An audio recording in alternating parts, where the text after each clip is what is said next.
Amanda! Só sabe que tem uma música antiga com seu nome, Amanda. Antônio Marcos cantava. Alex, tudo bem? Prazer em receber vocês aqui. Obrigada. Companhia Borelli Carne Agonizante. Me fala um pouco desse... Primeiro da Companhia Borelli, quanto tempo tem? A companhia ela trabalha já desde... Ela foi fundada em 97, né, pelo Sandro Borelli. Sandro Borelli. E inicialmente o nome era FAR 15. FAR 15. Isso, que era o nome de um fuzil, né? Um fuzil. Ah, o FAR. Fuzil AR-15, né? É isso, né? Isso, é. E aí, segundo o Sandro, Você ele manja ficou... manja de armamento pesado. É só uma dedução. E aí diz ele que o fuzil ficou obsoleto, né? E aí ele mudou de nome para ser a Borelli. E ele agora... é um inquieto, inclusive, né? Pois Porque é. FAR 15, agora a Companhia Borelli, e agora... E agora tem a gente está em processo de transição para carne agonizante. Carne agonizante. Há um motivo para a escolha também, desse uma nome? surpresa para a gente também. A gente ainda não sabe exatamente O que tem por trás disso aí, do carne agonizante. Exato. Né? Legal. Então, uma companhia que já tem mais de 10 anos, cerca de... 97, Não, 97 né? você falou, né? 97. É, isso. 10 Caramba, anos. 15 uns 15 anos já.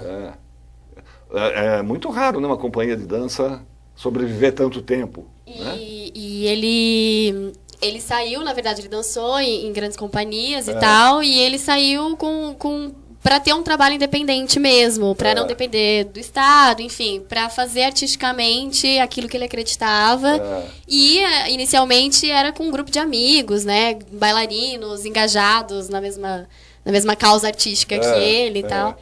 E aí agora, na verdade, sempre incomodou, né, a companhia, o nome Borelli. Então ele tá nesse processo de transição aí de Acho que nome. tá se expondo demais. Eu cheguei no nome dele, não quero me expor. Eu acho que ele pensa que exalta demais o nome dele. Ele não gosta muito de... Fica muito Ser personalista. enaltecido. Né? E na verdade o trabalho dele, o que é exaltado é o próprio trabalho, né? próprio Não é trabalho. nem um bailarino, nem o outro e nem ele mesmo.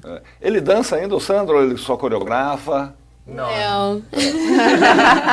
Ensaiado direitinho. Eles eram treinados. Ele tá com um probleminha na Na bacia, bacia. que ele sente um pouquinho de dor, ele vai ter, talvez... Fazer uma Vai cirurgia. ter que fazer um... A carreira do bailarino normalmente tende a ser curta Sim, mesmo, né? São raros os que conseguem dançar até, né? Pina Bausch, não sei, que tava em cena até morrer, né? Porque sempre, normalmente acontece esse tipo de coisa. Há um problema físico, há um problema, né? Porque é muito que acaba esforço, afastando, né? Será que os bailarinos mais prudentes, os menos... Não sei, assim, Audaciosos. os menos audaciosos, de repente, prolongam mais a carreira porque não se arriscam tanto. Talvez, mas tem um lance de estresse muscular mesmo. Mesmo ele fadiga. sendo menos audacioso, tem uma fadiga, né? A rotina, então acho que isso não muito interfere. exercício constante. Como é que é o dia a dia de um bailarino, por exemplo? Você chega e já entra, já vai dançar? Ou tem uma preparação, tem um aquecimento? Como é que é a coisa? Durante de segunda a sexta-feira, normalmente a maioria das companhias é 5 horas, né, de trabalho. horas. Então, por 5 horas a gente faz primeiro uma aula, ou de balé clássico, ou release balé, né, ou contemporâneo, enfim. E aí, em seguida, 2 horas ou 1h30 de aula, e em seguida, trabalho, ensaio, repetição. Isso é a mesma coisa quando você está criando um espetáculo novo e durante a manutenção de um espetáculo que já existe, por exemplo, o ritmo é mais ou menos a mesma coisa? Isso, o que acontece é dar uma encurtadinha no tempo da aula, para poder pegar, mas... Sim, porque você tem que se poupar um pouquinho para o espetáculo à noite e tal, uma coisa assim. Mas sempre tem aula. Sempre tem a aula. Em dia de espetáculo, a aula acaba sendo mais um aquecimento, mas ainda assim a gente faz a aula como a gente faz todos os dias. Só não é tão exaustiva quanto no período de ensaio, que é de segunda a sexta. Tá, legal. E aí, quando a gente tem espetáculo final de semana, né, o trabalho é segunda a domingo. Segunda a domingo. O Alex estava me falando, você vem do teatro, especificamente. A tua formação não é propriamente de bailarino. Eu comecei também em 97, fazendo teatro lá na minha cidade, em Ribeirão Preto. E aí eu gostava de dança também, e a minha irmã, ela era bailarina, e aí eu comecei a fazer as aulas lá na academia onde ela fazia. Mas eu queria investir mesmo na carreira de ator. Mas eu fazia a dança para completar, e fazia e parava, e o balé clássico... E quando você fala dança, você fazia balé. Eu fazia balé clássico, mas o clássico, por ele ser um pouco rígido, ele chega uma hora que ele me irritava, e aí eu parava, eu não vou fazer mais isso. Aí eu sentia vontade de voltar, aí eu voltava, fazia mais 6 meses, parava 6 meses, aí chegou em uma época eu falei assim, já fiz 30 anos, não vou mais dançar balé clássico, vou parar de vez. Aí eu me formei em artes cênicas, vim para São Paulo no intuito de investir na carreira de ator, fiz uma oficina com o Sandro, conheci o Sandro, o trabalho dele nessa época, em 2010, finalzinho de 2010, e aí ele me chamou para trabalhar com ele, porque houve uma identificação aí, né, porque ele trabalha com a dança teatro, e eu falei, puxa, é uma dança que é exatamente o que eu achava que deveria ser. E aí eu recebi o convite. Encantou com a coisa e ficou. Eu até tive a formação clássica, me formei pelo método não se irritava, cubano, me irritava também. Mas, e é por isso, pelo método cubano. Cubano? Existe um método do cubano? Existe o método balé clássico? Tem o Royal, tem, sim, mas é só o método, uma metodologia de nomes, de repente a didática, mas é balé clássico. Em vez de ser plié, pas de deux. Em vez de ser primeira posição aqui, no cubano é preparatória, entendeu?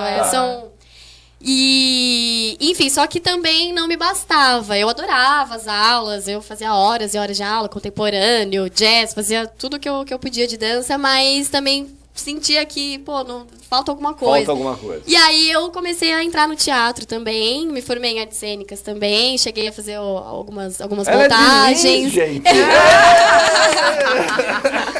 Lá de Lins. E aí rolou uma identificação também. Eu cheguei a dançar 2 anos no Balé Estágio. E foi muito bom. Nossa, uma honra com a Márica e com o Décio, né? E aprendi muito. E chegou uma hora que esse teatro, essa ânsia por trabalhar outras formas artísticas começou a tomar conta de mim. Agora você estava falando, por exemplo, dança contemporânea, dança jazz, dança clássica, não sei o quê. A Borelli, a Companhia Borelli, ela abarca tudo isso? Ela vamos dizer, utiliza elementos de cada dessas danças? Como é que é a coisa? O Sandro, geralmente, ele não gosta de nada que você poderia ver numa aula. Né? Tipo assim, isso assim. Eu não quero, quando eu vou ver um espetáculo, eu não quero ver uma aula de balé.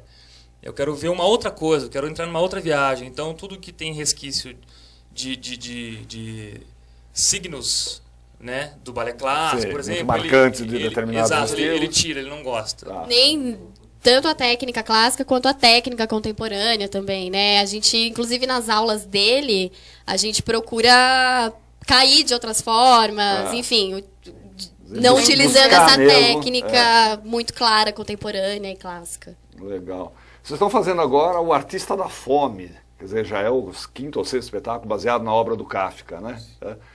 Por que o Artista da Fome? De onde vem? O Sandro ele tem pesquisado o Kafka há muito tempo, né? E esse universo do Kafka tem muito a ver com a pessoa dele, né? E tudo que ele produz é tudo muito denso. Ele não está virando uma barata, não. Eu tô observando. Mas ele tem essa coisa de que o ser humano, talvez enquanto corpo, não sei, né? Ele está fadado ao fracasso. Todo ser humano está fadado ao fracasso. E o fracasso sempre vence, né? Num certo sentido. Então, e esse é o universo do Kafka. Nada acontece, por mais que a gente tenha sonhos, o corpo ele perece, ele apodrece e a gente definha. E é um fracasso que existe no Kafka, que existe no trabalho dele, que é sem julgamento moral, sem a tristeza dramática pelo fracasso. Não é esse sentido de fracasso, É um sentido de não ilusão, de vitória, de não drama nesse sentido mesmo. E o homem está sempre meio desorientado e um meio pouco alienado, e um pouco sistematizado. E os textos do Kafka têm muito isso, né? Essa burocracia, esse ser humano burocrático, e o que isso causa, e o que isso reflete. E aí eu acho que muitas vezes você acaba entrando nesse jogo sem nem perceber, às vezes. Sim, exato. Já está automatizado no sistema. Exato. E eu acho que ele encontrou no Kafka tudo que ele não via dançando, como bailarino, enfim, né? E quis levar isso pra dança A dele. gente tem umas imagens aí, queria colocar. A gente vai comentando em cima o que está rolando ali. São trechos da peça O Artista da Fome. Esse é o início do espetáculo. Então, a história é... Existe um jejuador, né? Jejuador. Isso, ele mora no circo, trabalha lá no circo, e a arte dele é jejuar. Então ele fica sem comer dias, e o dono do circo antigo não deixava ele passar dos 40 dias por conta da saúde, senão ele perder a atração, até que ele muda de circo e o novo dono deixa ele, então tá, você quer jejuar? Pode jejuar o quanto você quiser, e aí ele jejua até sumir. E ele fica lá numa jaula, e só que o tempo exposto, só que o tempo passa e as pessoas começam a perder o interesse por aquilo. Já cansei de ver tem essa discussão também. E também não crê que se ele. Quem garante que ele tá ou não realmente. De noite ele não come. E desse atitude descartável que a gente tem perante as obras também, de ânsia, né? Então as pessoas começam a perder o interesse. E ele começa a definhar sem ninguém perceber, e só percebem que ele já morreu ali quando vão limpar a jaula. E uma metáfora, percebem, né? Não percebem, Varrem ele junto com a Varrem ele junto. E uma metáfora linda que tem no final desse texto é que no lugar dele eles colocam uma pantera negra, maravilhosa. Legal. E por mais que as pessoas tenham medo da pantera, elas querem então se aproximar para ver. Exuberante. Ao contrário dele, que não oferecia risco nenhum, e as pessoas passavam longe, não notavam. E aí é lógico que no espetáculo, lógico que a história permeia o espetáculo, mas não é em si uma narração da história, né? Mas a essência e essas imagens, lendo o texto do Kafka, são imagens, você associa, né? E aí a gente mergulhou nessas imagens, o Sandro mergulhou nessas imagens. Vocês têm fala ou são coreografia? Não, é só movimento. Por mais que seja uma dança bem teatralizada, ainda é dança. Né? Não tem... pelo menos o que eu saiba dos trabalhos do Sandro, ele não colocou texto ainda, né? Existem momentos, assim, nesse trabalho ou em outros trabalhos, em que predomina mais a dança ou predomina mais o teatro, ou vocês procuram fazer isso de uma forma equilibrada? Como é que é? Não, depende do trabalho. No caso, o Artista da Fome, o artista é quem dança muito mais, ao contrário do público que está privado da dança, né? Como ele está mais mecanizado, né? Ele está... robotizado, então ele pediu na remontagem, falou assim, o público não é para dançar, é só para executar movimento. O público que você diz são aquelas pessoas que estão ali em volta, observando o artista da Exatamente. Totalmente burocratizados e sistematizados e sem dar importância, né? Talvez. É um movimento contínuo, mas é um movimento mais robotizado, né? Mais e algo que permeia, que eu vejo que permeia todo o repertório do Sandro também, é o gesto, né? A dança dele é feita sempre de gestos sem excesso. Gestos muito enxutos, né? Sem excesso mesmo. Legal. No processo de criação, quer dizer, os artistas, os bailarinos que participam da companhia, do trabalho, quer dizer, eles interferem na criação, como é que é? Ou o Sandro ele tem uma ideia perfeitamente definida e é aquilo que ele quer que seja executado? Ele até tem uma ideia perfeitamente definida, mas ele conversa muito com o elenco, troca, a gente tem troca livros, troca pesquisas online, pessoalmente, rodas e rodas de conversa.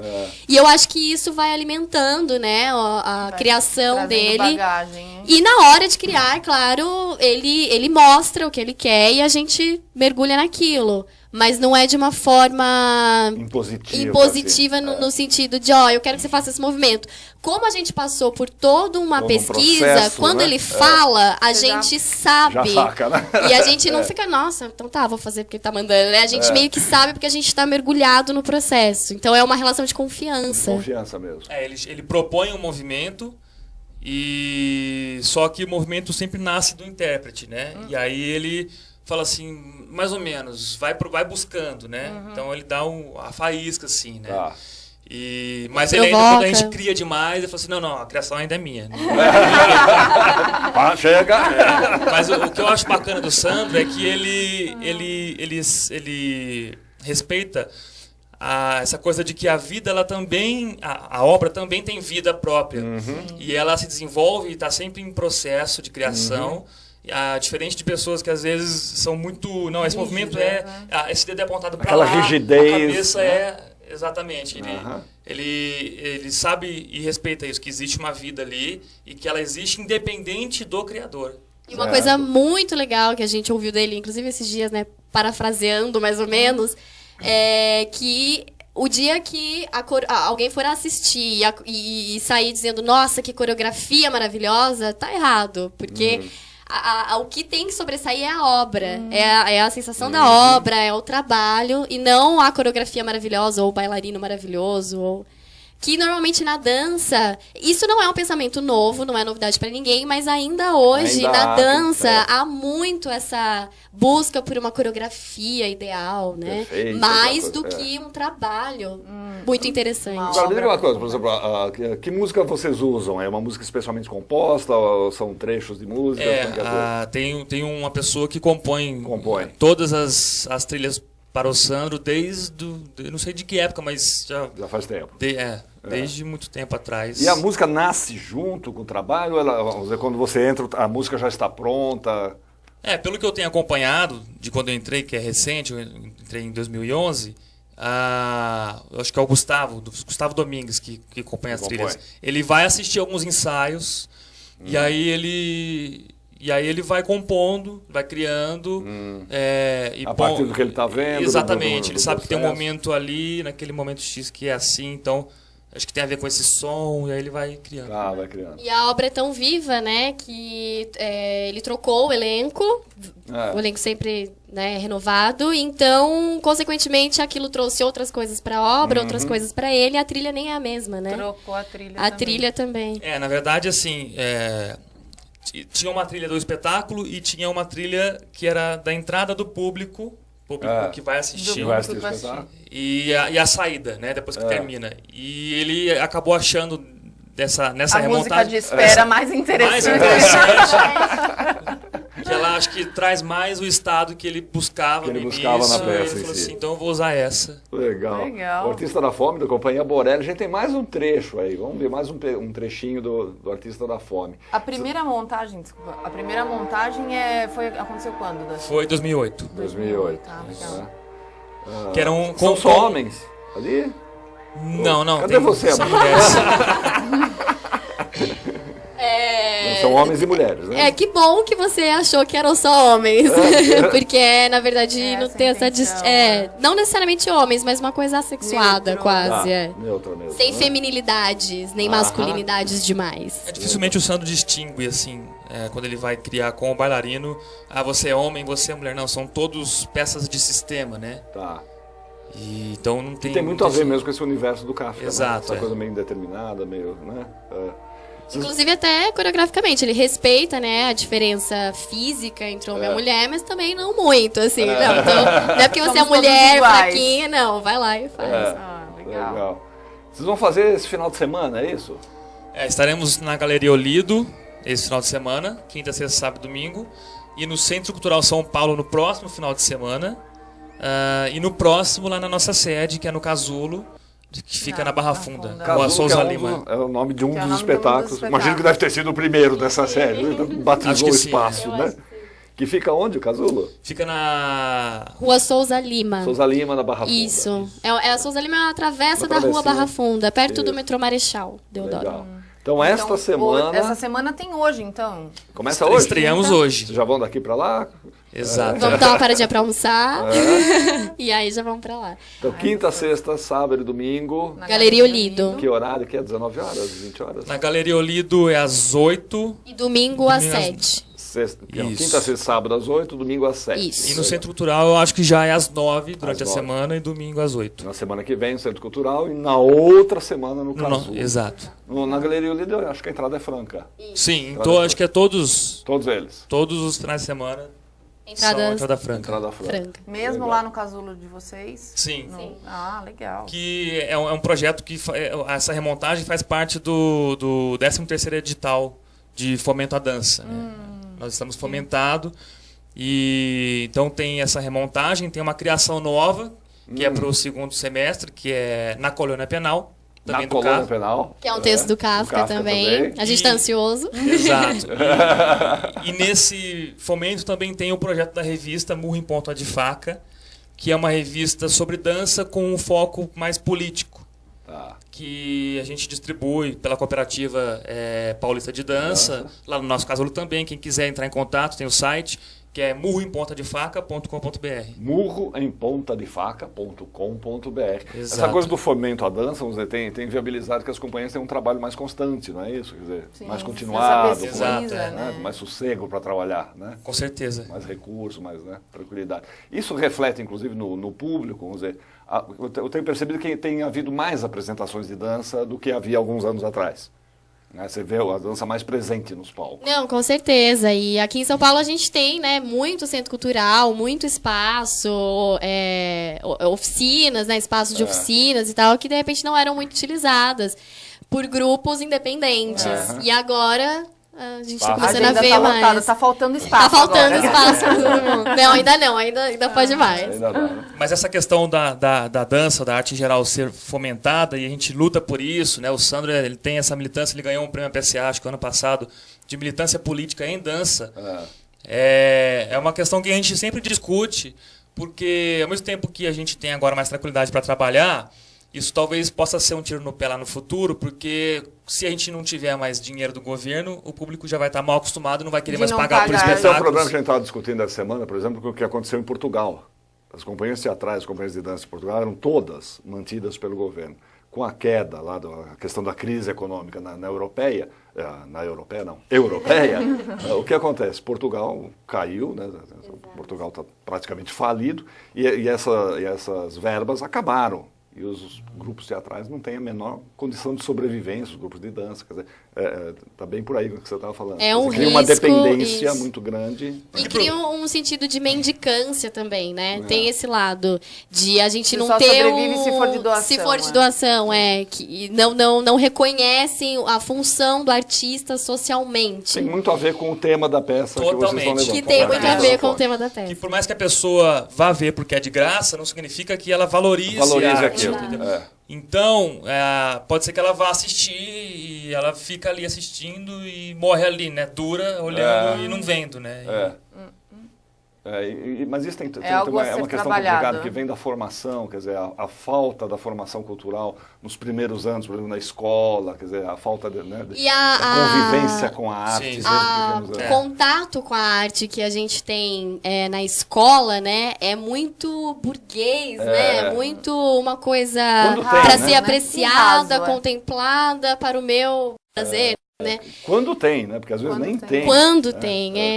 É um problema de formação mesmo. Legal, o Artista da Fome. Então, de hoje a domingo, de hoje a sábado, às 8 da noite, domingo às 7. Semana que vem, Centro Cultural São Paulo. Na outra semana, no Casulo, na Rua Souza Lima, né? Travessinha da Rua. Tem um site de vocês, né? Da Companhia Borelli. Sim, Cia Borelli de Dança. Cia Borelli é com 2 L, gente. Isso, .com.br. Não tem carne agonizante, é só Cia Borelli. Não tem carne agonizante. Cia de dança.com.br. Amanda Santos, obrigado, linda. Parabéns pelo trabalho de vocês. Alex Melino, obrigado. Até uma próxima. Obrigada, viu? Obrigadão. Pra vocês aí nessa longa temporada. Um abraço pro Sandro Borelli. Obrigadão, viu? Bom, agora a gente tem... Agora que vem a dica da Leni. Isso! Própria. Então, outra sugestão pro final de semana, que é a cantora Leni Andrade. Que é dona de uma bossa incrível.